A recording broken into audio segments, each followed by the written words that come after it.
बिस्मिल्लाहिर्रहमानिर्रहीम। अस्सलाम वालेकुम। मैं हूं मोहम्मद फ़हीम। खैबर पख्तूनख्वा का महकमा एंटी करप्शन, इस महकमे के डायरेक्टर ने गुज़िश्ता 9 महीने से हुकूमत की नाक में दम कर रखा है और ये मसला हल होने का नाम ही नहीं ले रहा। सदीक अंजुम साहब, पहले उन्हें कंट्रोल किया गया, उनके इख्तियारात कंट्रोल किए गए, उनकी कार्रवाइयाँ रोकी गई और उसके बाद उन्हें ओहदे से हटाने के लिए बहुत से जतन किए गए, लेकिन हर एक जतन किसी ना किसी स्टेप पर आके रुक जाता था। बिलाखिर हुकूमत ने खामोशी से, चुपके से जुलाई के पहले हफ्ते में उनके तबादले का हुक्मनामा जारी कर दिया। यह हुक्मनामा नहीं था, बल्कि उन्हें सिर्फ ये कहा गया था, तबादला नहीं था, बल्कि उन्हें कहा गया कि आप अपने जो पेरेंट डिपार्टमेंट है, प्रोसिक्यूशन, वहां चले जाएं। लेकिन ये इस तरह कहा गया कि उन्हें कहा ही नहीं गया। यानी एक बंदे ने कहा, अगले ने कहा, आगे पीछे से खुसर फुसर पहुंची, लेकिन कोई खत नहीं पहुंचा।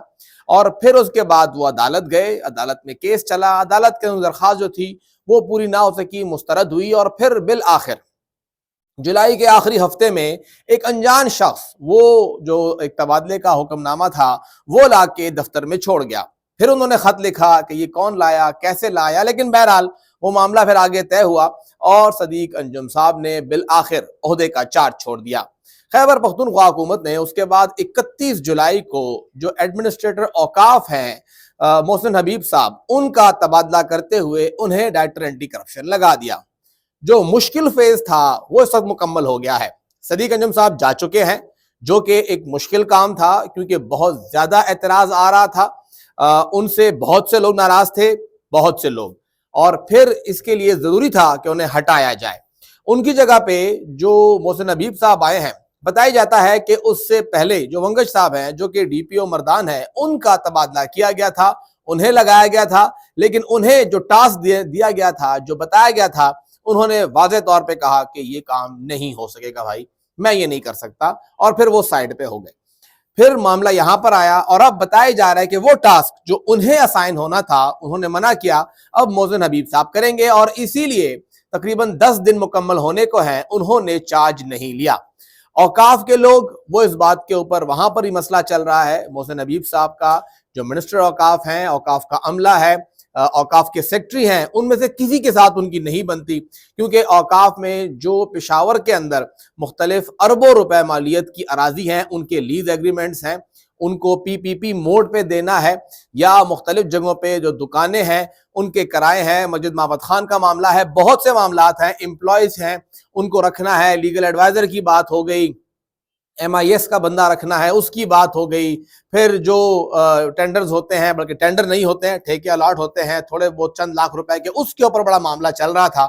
और ये मामला औकाफ के अंदर भी उनके गले पड़ा हुआ था। औकाफ के अंदर तबादला होने के बावजूद वो चार्ज नहीं छोड़ रहे थे, और बताया गया है कि उन्हें बार बार चीफ सेक्रेटरी ऑफिस से सख्त इंस्ट्रक्शन थी कि आप फौरी तौर पर चार्ज लें।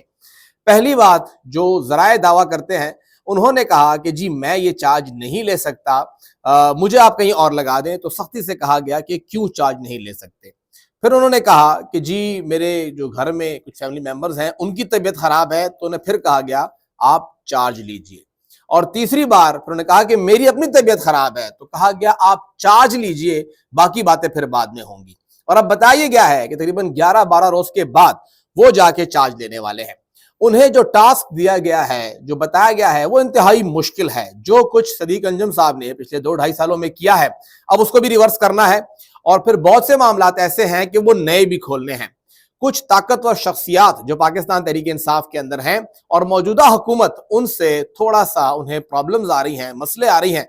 तो एंटी करप्शन एक बेहतरीन टूल के तौर के ऊपर इस्तेमाल हुआ, निगरान दौर के अंदर इस्तेमाल हुआ, तो अभी भी इस्तेमाल हो सकता है।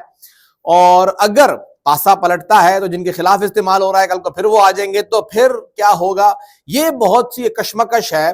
ग्रुप जो है वो दूसरे ग्रुप के खिलाफ है, पार्टी के अंदर जो इख्तिलाफात हैं वो भी हैं।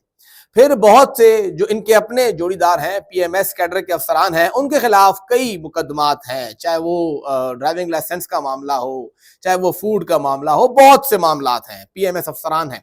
अब PMS का बंदा PMS के अफसरान के खिलाफ क्या कार्रवाई करेगा, और क्या वो कार्रवाई करेगा? उनके अपने दोस्त हैं, साथी हैं, जो एसोसिएशन इस पूरे जो जितना भी पूरा एपिसोड हुआ, एहतजाज हुआ, लेटरबाजी हुई, اس کے اندر ایکٹیو تھی. اب وہ بھی کچھ سوچے گی تو صحیح کہ ہمارا بندہ سیٹ پہ آیا ہے تو وہ کیا کرے گا. اور پھر جو وہ لوگ ہیں ان لوگوں نے بھی 2 سال سے 2.25 سال سے یہ عہدہ ان کے ہاتھ سے باہر تھا. اب کوئی بندہ آیا تو وہ انہیں بھی کنٹرول کریں گے کہ بھئی ہم نے بھی کچھ کام کروانا ہے, تو ٹاسک تیار رہے. تو ہر طرف سے پریشر آ رہا ہے اور ڈاکٹر محسن حبیب صاحب کے اوپر یہ پریشر ہے. میں نے ان سے رابطہ کیا, ان سے یہ جاننے کی کوشش کی کہ ایک تو اوقاف کے اندر جو لیزز کا معاملہ ہے, وہاں پہ امپلائیز کا مسئلہ ہے, پھر وہاں پہ جو کچھ چل رہا ہے اس پہ اگر بات ہو سکے, اور جو ان کی نئی ذمہ داری ہے ان سے متعلق جو چیلنجز ہیں ان کے پاس وہ کیا ہوگا. تو انہوں نے کہا کہ جی وہ جلد جب وہ چارج لیں گے پھر وہ بات کریں گے. اور جب وہ چارج نہیں چھوڑ رہے تھے اس سے متعلق ان سے رابطہ کرنے کی کوشش ہوئی تو انہوں نے اس کے اوپر کوئی جواب نہیں دیا, خاموش رہے. تو اب انہوں نے چارج لینا ہے, ابھی تک لیا نہیں ہے, اور جو مجھے بتایا گیا ہے, جو ذرائع بتا رہے ہیں کہ ان کا چارج انتہائی قلیل وقت کے لیے ہوگا. انہیں بتایا گیا ہے کہ آپ ایک مرتبہ جا کے بیٹھ جائیں, پھر ہفتے 2 ہفتے مہینے بعد آپ کو خیر کدھر اور لگا دیں گے, لیکن فی الحال آپ جائیں, کیونکہ جو مشکل کام تھا صدیق انجم کو ہٹانے کا کم سے کم وہ تو مکمل ہو گیا ہے. تو ایک آخری کیل ٹھونکنی ہے اسٹیبلشمنٹ کی اس تابوت میں, تو وہ تو پورا ہو جائے. تو اینٹی کرپشن اسٹیبلشمنٹ جو ہے اس کی تابوت میں جو کیل ٹھوکی جائے گی وہ اسی لیے ہوگی کہ پھر یہ ڈپارٹمنٹ دوبارہ اپنے پاؤں پہ کھڑا ہو کے تنگ نہ کرے, بس اتنا ہی کام کرے جتنا اس کی ذمہ داری بنتی ہے. اور چارج لیا, چھوڑا, بندہ ہٹایا, لگایا, یہ پورے معاملات, یہ سارا کچھ وہیں پہ لنک ہے جو کچھ علی امین کے دور میں بریگیڈیئر مصدق عباسی اور صدیق انجم صاحب نے کیا, کہ کس طرح سے انہوں نے اینٹی کرپشن کے اندر پی ایم ایس افسران, ایون اربن پاس افسران اس کے اندر انگیج تھے, بڑے بڑے بیوروکریٹس, فارسٹ کے لوگ, فوڈ کے لوگ, ان سب پہ ہاتھ ڈالا. اور جو پولیٹیکل کیسز بنے تھے نگران دور میں, بہت سے پی ٹی آئی آفیشل کے خلاف, چند ایک کے خلاف جو کچھ ہائی کورٹ چلے گئے وہ رہ گئے, باقی سب کے خلاف وہ ایف آئی آر ختم ہوئی. اب ایک اور دور آ رہا ہے جو شاید لگ یہ رہا ہے کہ پھر سے معاملات اسی جانب بڑھیں گے اور اسی طرح کیسز بھی ہوں گے اور اینٹی کرپشن اسی طرح فعال ہوتی ہوئی نظر آئے گی, اسی طرح.